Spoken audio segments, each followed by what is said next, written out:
Hello, everybody. Garrett from the Faithful Perspective here. I just wanted to talk about the growing political divide, both in the West and the East, I guess, and how that relates to us as Christians. Because I'm seeing a lot of Christians on both sides calling each other not real Christians, and some of that may be true in certain instances, but both on the left and the right, there are true Christians in the West. But honestly, we're starting to see a realignment in the world. We're starting to see Christianity be divided not along theological lines as it should be, but political lines. For some reason, we have now divided Christ to worldly political ideologies instead of living the faith and researching and understanding the faith by reading the scriptures. We have now reduced Christ to a political ideology and a worldly philosophy. So much so that we are starting to fall away from what it means to be a Christian in the first place. So, I guess what I want to say is we shouldn't be aligning with a political party, whether it be right or the left. We should be aligning with Christ, because ultimately government is always going to be corrupt. All worldly government. This world has been handed over to Satan. This world lies in darkness of the evil one. So let me just put it this way. Christ is the true king, the true God, the true emperor, the true leader, the true president. He will rule righteously, and we can trust in his government. We can trust in his heavenly government.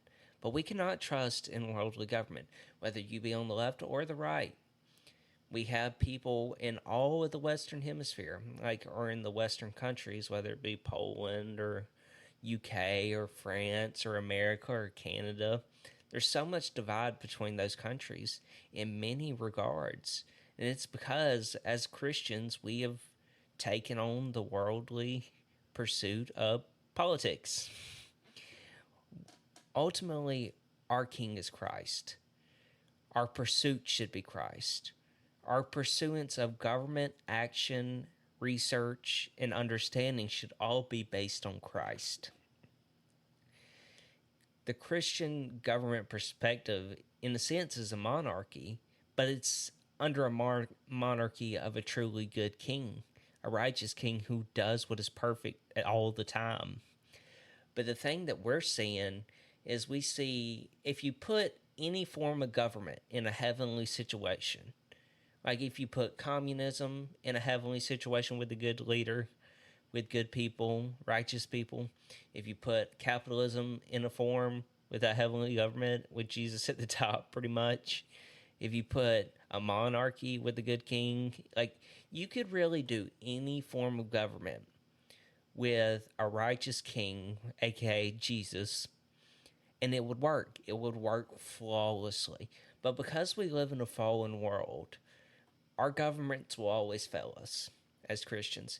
We cannot align ourselves with worldly governments. Our alignment should be with Christ. As Scripture says, render unto Caesar the things that are Caesar's.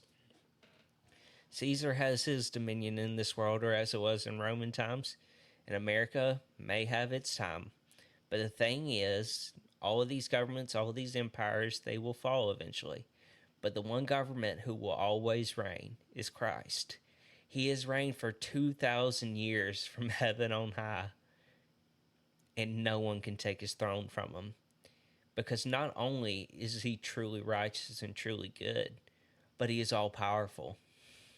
He can overcome all of the kings of this world and their armies at the swoop of a finger, I guess. He could literally destroy anything in seconds if he wanted to. But in his mercy, he doesn't, so that way souls can be saved and redeemed into Christ's kingdom. Our kingdom is not this world. Our home is not this world. Our allegiance shouldn't be to this world, its vanities, its pleasures, its money, its glory. It should be to the King's glory, Christ. It should be to the heavenly kingdom's purpose, not to the worldly pursuit of money or whatever you're seeking. Because ultimately, Christ can fulfill that in ways that you wouldn't even think possible. But Christ is so good that he allows us to pursue these things in order that we may fall to come to know Christ.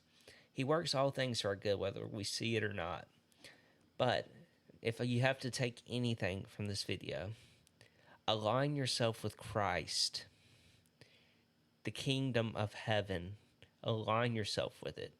And don't follow these worldly pursuits. This political divide is stupid. We need to align ourselves with Christ.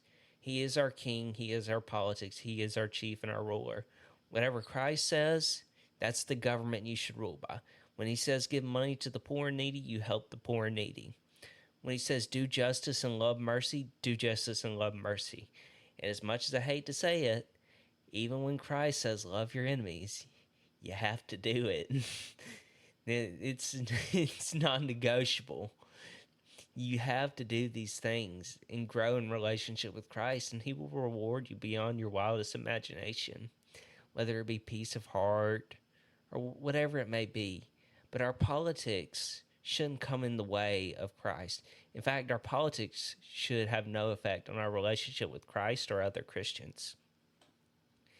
Politics is a worldly thing, just as philosophy is a worldly thing, and just as all earthly understanding, sciences, and everything is a worldly thing. They are good. Some of these things are good, and they have their place in this world. But ultimately, we serve a king who is not of this world, who created not only this world, but every single planet in the galaxy, every single star, the galaxies upon galaxy, millions and millions of miles away. He created all of this. And that is who we serve. We don't serve some ruler of America or ruler of Russia or ruler of the West. We serve Christ, who isn't just the ruler of this planet, but the ruler of everything. From the furthest reaches of the galaxy to the deepest ocean of our planet. He is king, and we must serve him and align ourselves with him. I really hope y'all enjoyed this. This is my first video, so I don't know if y'all enjoyed it, but please subscribe if you followed along this well. I'm trying to grow the channel. I'd really appreciate it if you subscribed. I'm just trying to learn, enjoy, and share my love for Christ with people. This is The Faithful Perspective, signing out.